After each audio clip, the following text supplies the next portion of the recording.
Hey, it's Pastor David. I'm here with our Thursday in 3 update, and today we're going to review the financial summary through the month of February.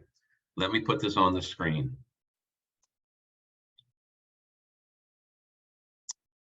So this is the overview report that we show our leadership and staff every month. It's a top-level report. There's a deeper one that comes underneath it, but this top-level report gives us a sense of a snapshot of where we are in our finances as a congregation, as a church family. And you'll see across the top there is our income, pledged, unpledged, and other revenues. Pledged and unpledged is our offering plate, online, or in person. Other revenues would be things like preschool, tuition, dance studio 150, money given to youth retreats, and so forth. And so what you see across the top, the pledge giving was significantly down in the first 2 months of 2023. This came primarily, almost exclusively in the month of January. February pledge giving was within $3,000 of budget, but in January, we were significantly under, about $100,000 under what we expected. And this comes from a need for better planning, and I'll take responsibility for this. When we looked at our budget in 2022, we had a significant January and a lot of generosity. And so we put in an aggressive January 2023 without thinking that the first Sunday in January this year was New Year's Day. And so that really negated one of our offerings for the month and would have an impact of $30,000 to $40,000 alone out of that figure. And so I'm happy to say February of this year has rebounded to our budgeted amount. The good news in all of that is that the unpledged giving is over budget by 40%, which says to me that we're having new folks come and new folks beginning to give to the family, and that's a celebration. Our other revenues are off about $36,000, about 5%, which can happen easily with $800,000 budget for 2 months and all these different pieces, and we continue to keep an eye on that. Underneath the revenue is our expense. You see Gracious Host, Passionate Seekers, Vibrant Family, Christ-like Servants. These are the different ministries of the church that are broken into pillars or areas. You'll find in Gracious Host things like youth ministry, children's ministry, worship ministry. Passionate Seekers would be small groups and diversity and inclusion and those type of things. And Vibrant Family would be our preschools, our Dance Studio 150, our Brain Fitness. Christ-like Servants is our missions, and NUA, our Four Pillars Counseling Center, and so forth. They all do their budgets and they roll up into the church's budget. And you'll see here that all of them are underspending their budget through the first 2 months of the year. The next group down is labor, that's staff and administration, how we administrate that. They are also under budget. So the net effect is that we're $144,000 under budget through 2 months and $96,000 under budget in revenue for a net effect of about $50,000 in the black through the first 2 months. This is typical for this time of year. As we head into the summer, we start ahead. And as we move into the summer and people get active and things happen, we start to spend more for the summer activities, that evens out. And so some good things to see about this. 4 things. First, note that we need your help. We do need your help, particularly those in the area of our pledged giving. Our pledged giving families are those who really help support us and help support what we do. And we have called folks twice in the last 6 months for those that have been pledging to see how they're doing. We know things happen and just checking in with them.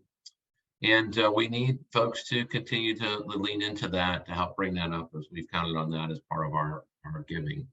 I would just say that pledging is really a tool for ourselves. Ultimately, it's a tool that helps us be more generous. When I set goals for my physical exercise, how far I want to run or what I want to lift in weights, if I set goals for our travel, or I set goals for how much we want to save as a family, I always have a better chance of meeting those goals than if I just start out and decide to do what comes along the way or how things happen or what hits me at the moment. And the same is true for our generosity. When we set goals for ourselves in generosity, we have a better chance of meeting that goal. And this is really what the pledge form is about. about setting a goal in generosity for yourself in the coming year.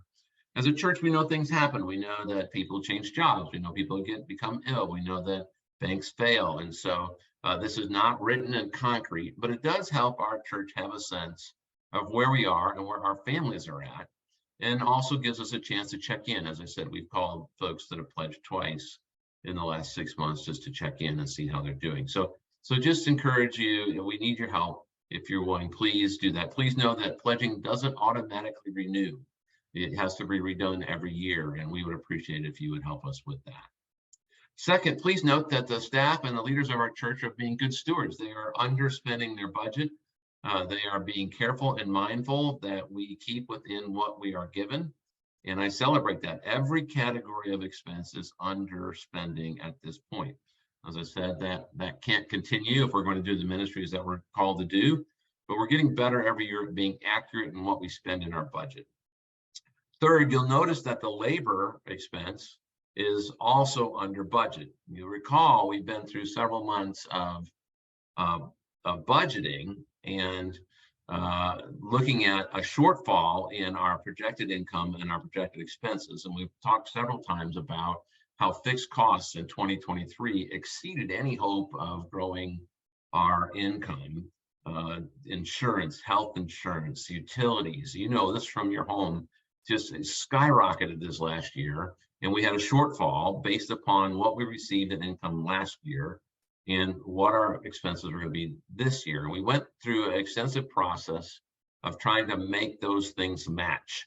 And we came up with a plan. And one of the parts of that plan was to reduce ministry spending by $25,000. One of the parts of the plan is reduce staffing costs by $175,000. And the way that we're going to do that is to not fill open positions. There'll be a few strategically, but generally not to fill, and expand the role of what staff have to do, but also therefore expand the role of what lay leaders need to do to help us carry out this ministry. Staff pairs cut this down to bare bones. Any kind of staff pairs reduction beyond that is going to be a significant position. But they cut it down and they said they would save money. And you're seeing that already in the fact that they are 6% underspent through the first 2 months of the year. Finally, thank you for those of you who are being so generous, helping us move forward as we head into the new year. Your generosity is being effective. I get to see this in my role. In-person worship is up 8%, 9% this February from last February. More folks are coming back in person. Small groups, those that take attendance, are up about 100% in terms of numbers of people that are in small groups. We're having just tremendous effect in things like job partnership, where the 21 folks that signed up in the last class, 17 graduated, 15 said that they either began a new relationship with God or they deepened their relationship with God through the process. That's a celebration. Grief Share is another area which is bringing folks from the community and from our family, having a tremendous ministry and outreach in the family. So your generosity is changing people's lives, and we just are grateful for it and thank you. I said 4 or 5, just want you to know that we have begun the process now of revisiting our strategic plan now that we're kind of past the season of pandemic, revisiting the strategic plan, and we'll be getting together in home groups this fall to share with you kind of the vision for the days ahead and talk about what God is calling us to do.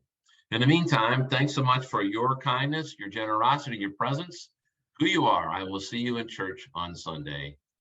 God bless.